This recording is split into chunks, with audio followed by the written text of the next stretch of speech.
Norway chess drops out of the Grand Chess Tour. Peter Dockers joins us to give all the details behind this controversial decision. Hikaru goes down against Komodo, but not before he gets all of humanity talking about what it might take to slay the beast. And of course, we look ahead to the Tata Steel Masters event getting set to kick off 2016 in style. It's Chesscenter. It's the only place you need to be for breaking chess news. Let's get started.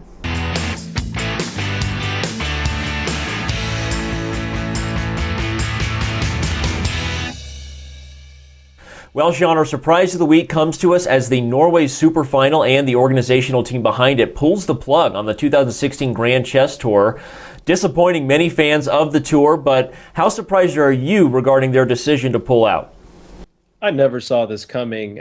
I mean, the Grand Chess Tour, in my mind, went great. There was a little bit of iffiness about the rules at the end, and I thought they were going to change those up and then move forward. But it looks like Norway has dropped out. The reasons they gave made some sense, though. They want to be financially viable in a way that the other two tournaments aren't. I think the real question for us going forward is looking at who might replace that leg on the tour. The Grand Chess Tour says they're still going. They're going to add another tournament. Maybe Wijk would have been the perfect candidate, but it looks like that's about to start too soon. So I'm interested to see who fills in that gap. Yeah, even though I don't know if we have information on that point yet, we will kick it over to Peter Dockers now in the featured news to bring us the full details behind this decision from Norway. Peter, you have the mic. Don't drop it. Well, and as we said, Peter, we are now passing the microphone over to you, moving on from Surprise of the Week. Hopefully you have some more details on this Norway and Grand Chess Tour situation. Yeah, that was indeed a big story last week. Norway chess out of the Grand Chess Tour. In a phone call, Joran Aulin Jansson, spokesperson for Norway Chess, stated, "Our views differ mostly with regards to commercial sponsorship and what we hope to build. We believe that to create sustainability for a tour like this, most of the financing should be based on commercial sponsorship." Well, the thing is, the other two tournaments in St. Louis and London, they exist basically by the grace of two benefactors. A billionaire in St. Louis, Rex Sinquefield, who supports the Sinquefield Cup, and then a benefactor in London who has always remained somewhat in the background. Well, the Norwegians are not happy with the pace at which these two tournaments are looking for external sponsors. It's interesting. I admit I tend to understand how Norway feels, but I wonder if the Grand Chess Tour cares.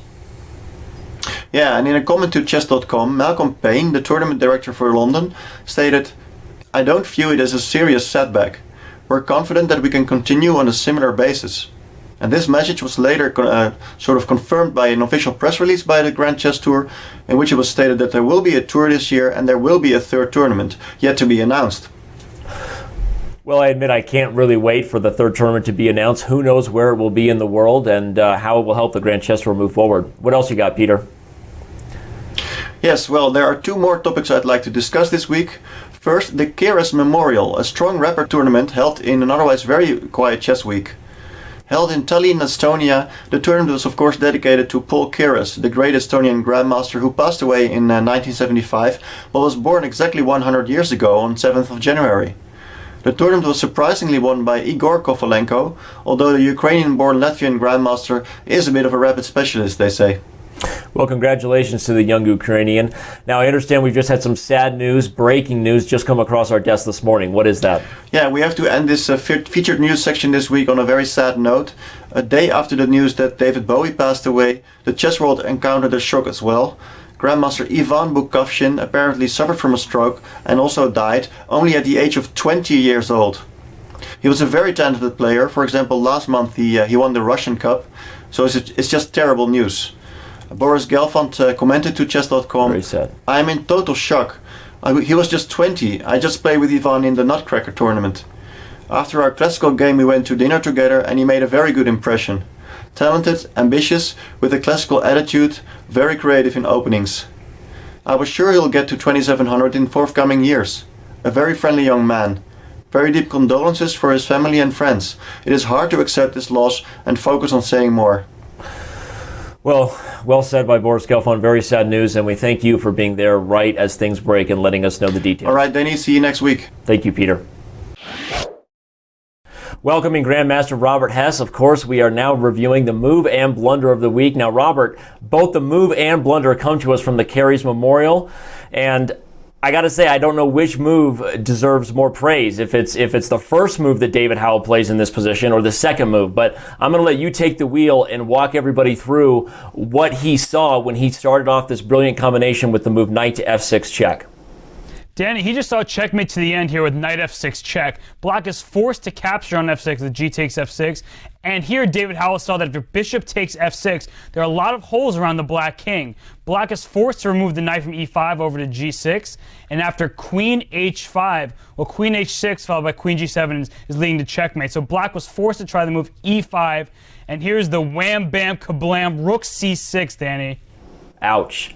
That move cuts off communication from the queen to the bishop and basically forces, as what you described, to happen. The queen's coming to h6 to g7. And again, just to do a little instant replay here, because everyone loves that, it's nice to see that the combination started with knight f6 check wasn't just a lucky follow-through, that white had already calculated that there would be no defense for black because of this brilliant sort of guerrilla tactic, right? The rook confuses things with rook to c6. Black tries his best, Jumabayev trying to sacrifice the queen, anything to avoid mate at this point, right?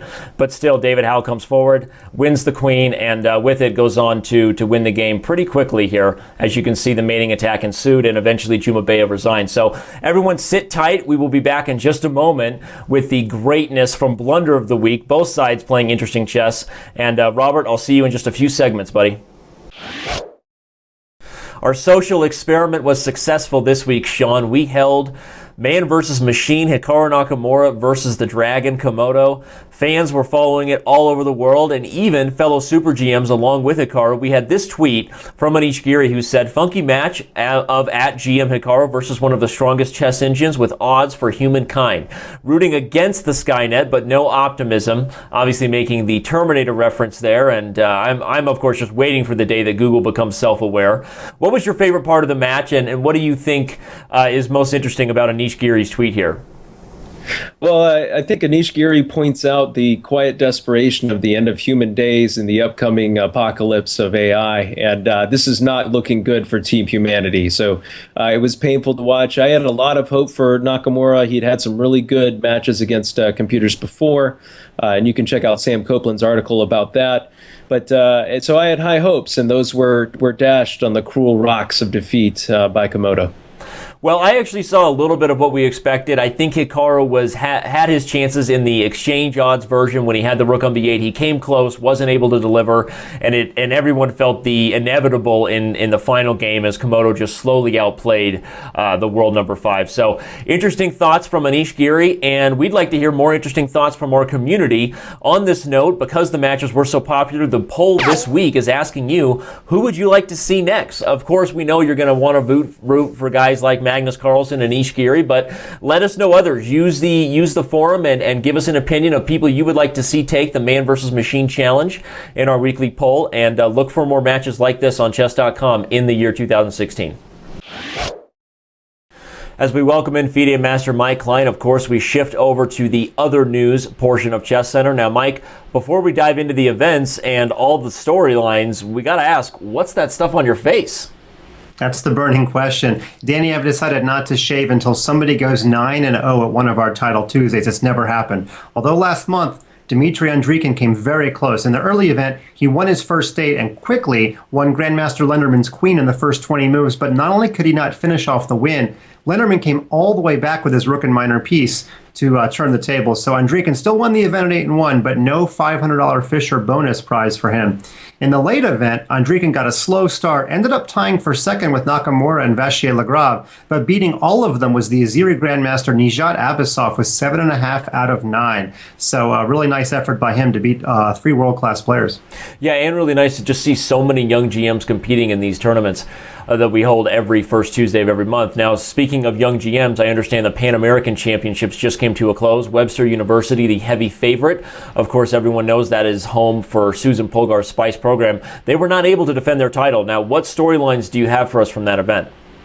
Well, really, there's two. Any college team from the Western Hemisphere can compete, but the big, heavy favorite, Webster University, the top team by about 100 rating points, lost their first match ever. Their A team had never lost before in any level of competition. Winning the tournament, though, was Texas Tech. They call themselves Check Them Tech, a little play on their football slogan of Wreck 'em Tech.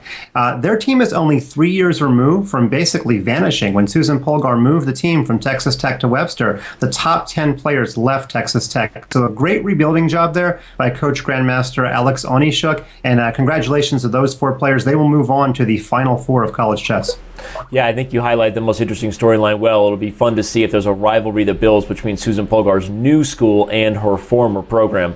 Now, before we let you go, there were a few other events that happened over the last couple of weeks. Not necessarily big, but still worthy of note here. What were some of those? They were all over Europe the last week of 2015. The Rilton Cup in Stockholm has become Grandmaster Hammer's personal playground. He wasn't able to win. He's won the last couple of events, but he did clear 2,700. So Norway now has 2 2,700 Super Grandmasters. Winning the tournament, and by the way, also clearing the hurdle of 2,700, was Grandmaster Maxim Radjtin of Israel. He has been top talent for a while, but he's finally joining the ranks of the top 50 or so in the world. Also, Grandmaster Arkady Naidish, another Azeri Grandmaster, won not one, but 2 events leading to the close of 2015. He won in Zurich and he won in Basel. There's also a tournament in Hastings, Danny, that took place. There's just so much to cover. I would invite our viewers to go to chess.com/news and read all about these events. Yeah, and absolutely always a good decision to recommend chess.com/news for those looking to stay in touch with everything happening in the chess world. Mike, we appreciate you staying in touch, and we will see you in time trouble, my friend. Thank you, Danny. Welcoming back Grandmaster Robert Hessen. Robert, as I said, both the move and blunder coming to us from the Keres Memorial. Games that would have made the legendary Estonian Grandmaster proud, at least some moves that were played, and maybe here, not so much, as Boris Gelfand plays the interesting idea knight h5. Now, the pony is headed in for f4. Looks pretty nice, right? Forking the rook, the queen, and the pawn on h3, and certainly it seems like a safe idea to go for, given that there's no way white can take that knight, giving 2 sets of doubled isolated pawns. Right, Robert? Wrong, Danny. It looks like you can't take that knight on h5 because it, like you said, it gives you 2 sets of double isolated pawns. It gives it the bishop on h4, but actually it works out in white's favor. So after knight h5, g takes h5, rook takes h4, the fantastic shot f6 comes into play, threatening checkmate on g7. Black is forced to take on f6 here, and after rook e8 check, king h7, here we had a competitor for move of the week, queen g6 check. Black is forced to take on g6 here, Danny, and after bishop g8 check, king h8, bishop f7 check, Gelfand threw in the towel because next move is mate in 1 after bishop takes g6 or h takes g6 checkmate. So it looks like knight h5 was a good move at first glance, but unfortunately for Boris Gelfand, it ends in a quick defeat. Yeah, and well said, partner. It's interesting that you really have to be careful anytime you make moves around your king side, even ones that seem like a no-brainer. There's no way white can get away with taking that knight, but as you said, I was wrong, and Krupensky had the foresight to know that there was the potential for, even if it's sort of an obscure and rare mating net, it's still a beautiful one. The light squares are just falling apart. White has the pleasant choice of mating with a bishop or pawn. Not every day you get to have that, and for that, we give Gelfand the blunder of the week, and we will see you in next week's Chess Center, my friend. Well, Sean, it's time to take a look ahead for the first time in 2016. Everybody's getting ready for Wyke and Z, so dust off those old binoculars. We're going to try to predict the future. We know they were your favorite Army toy as a kid, but hopefully for the right reasons. And we only have to look a couple days down the road, so don't get too excited here. January 15th will be the kickoff of everyone's favorite Super GM tournament that starts off every chess year. That is the Wyke and Z Tata Steel event taking place. Of course, we have a household list of who's who for Super GMs and those who will be dominating our chess world for the years to come.